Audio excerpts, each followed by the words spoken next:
So yun guys, 13 Pro versus 11 Pro. So yun, papainitin natin yung makina ni Blue at isang linggo hindi nagamit. Pause muna natin.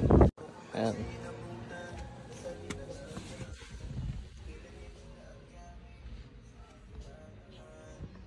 Start muna natin guys.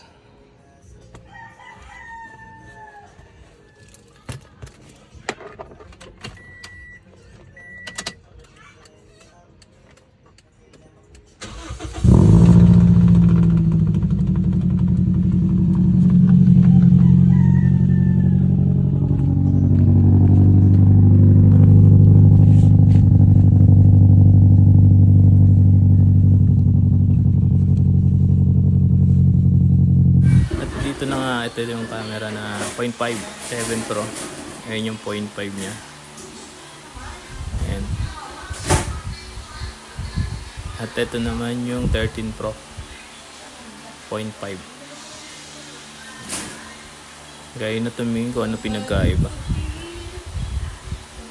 Ito naman yung picture nya. Ayan, 11 Pro 13 Pro picture.